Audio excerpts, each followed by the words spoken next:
పప్పు ముందుగానే ఇలా ఎసరు పెట్టుకోవాలి.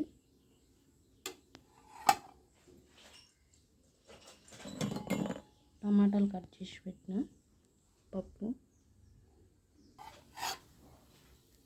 ఇలా ఎసరు మరుగుతున్నప్పుడు పప్పు పోసుకోవాలండి.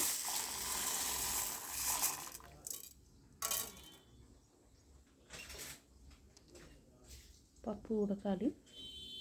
ఇలా పప్పు పోసుకొని మూత పెట్టుకోవాలండి. ఉడుకుతుంది, అదే తిప్పకూడదు పద్దాకలా. మూత పెట్టినప్పుడు ఇట్లా పొంగు వస్తుందండి. కొంచెం మూత తీసి పసుపు నూనె వేసుకోవాలండి. నూనె వేయాలండి పొంగు వచ్చినాక. అలాగే కొంచెం పసుపు వేయాలండి.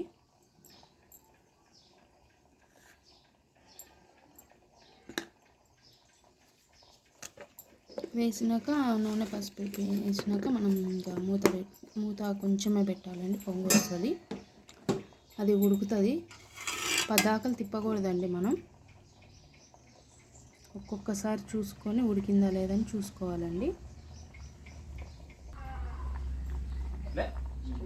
వాటర్ సరిపోతే ఇట్లా పోసుకోండి వాటర్ మీకు తగినన్ని. ఇలా మూత పెట్టి ఉంచితే పప్పు ఉడుకుతుందండి. మనం ఏం చేయాల్సిన అవసరం లేదు. ఇంకా ఉడకాలండి పప్పు కుక్కర్లో కంటే కూడా గిన్నెలోనే బాగా టేస్ట్ ఉంటుందండి.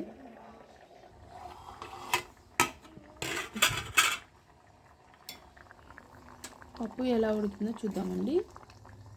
ఇలా ఉడికితే సరిపోదండి, ఇంకొంచెం మెత్తగా ఉడకాలి పప్పు. అప్పుడే మనం పప్పు గుత్తేసి రుబ్బే పని కూడా ఉండదు దీనికి.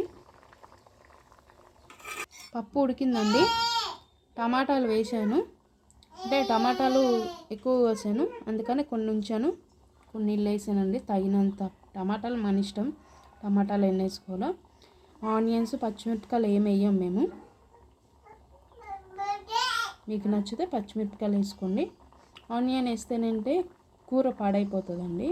అందుకు అంటే ఆనియన్స్ వేస్తే కూర పాడైపోతుంది. అంటే ఒకరోజు మార్నింగ్ వండుతున్నాం కాబట్టి ఈవినింగ్ కల్లా కొంచెం తొందరగా తింటేనేమో కూర ఏం కాదండి.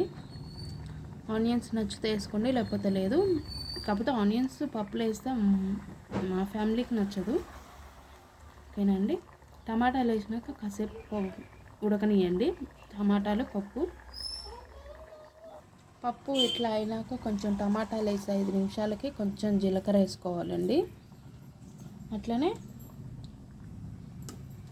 కొంచెం అల్లం వెల్లుల్లి పేస్ట్ కొంచెం వేసుకోవాలి. ఒకసారి గంట పెట్టి ఇలా తిప్పితే మనం టమాటాలు ఉడికినాక ఉప్పు కారం వేసుకుంటే అయిపోతుందండి. టమాటాలు ఉడకనిద్దాం. టమాటాలు ఉడికినాయండి. పప్పులో మనం కారం వేద్దాం.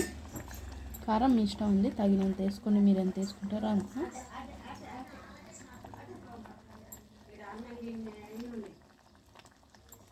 ఉప్పు కూడా వేద్దామండి. కారం ఉప్పు వేసుకోవాలి.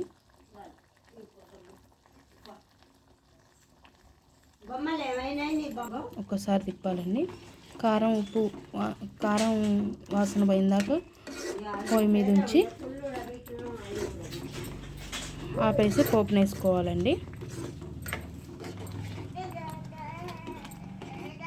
ఉప్పు కారం వేసినాక ఇలా మూత పెట్టుకొని ఒక 5 నిమిషాలు 10 నిమిషాలు వదిలేసి పప్పు అప్పుడప్పుడు తిప్పుకుంటూ ఉండాలండి, లేకపోతే అడుగున మాడుతుంది. ఇట్లా పోపును వేసుకోవాలండి. పప్పు జీలకర్ర వేస్తున్నా. జీలకర్ర ఇట్లా అయినాక కొంచెం అల్లం వెల్లుల్లి పేస్ట్ వేసుకోవాలి. కరివేపాకు వేసుకోవాలి. పసుపు అవసరం లేదండి, ఎందుకంటే మనం పసుపు పప్పులోనే వేసినాం కాబట్టి పసుపు అవసరం లేదు. ఇట్లా ఒక 2 నిమిషాలు అయితే పోపున అయిపోతుంది. పప్పులో పోసుకొని టేస్టీ అయిన టమాటా పప్పు రెడీ. వేడి అన్నంలో నెయ్యి వేసుకొని ఉంటే చాలా బాగుంటుందండి. ఈ పోపు తీసుకెళ్ళి పప్పులో వేసేద్దాం. పప్పులో వేసేసానండి. ఇక పప్పు రెడీ అండి. టమాటా పప్పు చాలా బాగుంటుందండి. ఇట్లా